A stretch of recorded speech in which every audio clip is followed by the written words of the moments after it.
Creemos que el actual modelo está agotado. Una de las medidas concretas que proponemos es una mediación a la hora de alquilar lonjas, sacar las lonjas que están vacías a ese comercio y dar vida a nuestro municipio, ¿no?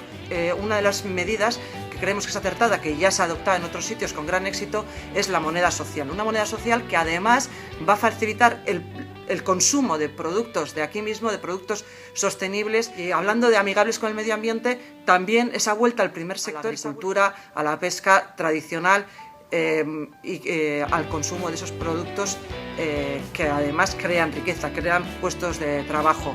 Crean puestos de trabajo, igual que también el trabajo no productivo, ¿no? Aquí muchas veces nos basamos en el trabajo productivo y nos olvidamos del no productivo, que es un sector muy feminizado y que donde la precariedad existe mucho. Entonces, una de las medidas también que vamos a impulsar, aparte de las cooperativas y ligando un poco con el tema del primer sector, es la creación de un banco público de tierra, ¿no? De un banco público para que la gente pueda cultivar aquí, sobre todo tenemos zonas como la Rañasubi y Andramari, y además vamos a favorecer que eso que se cultiva aquí se pueda consumir en los propios jantokis, los propios comedores escolares.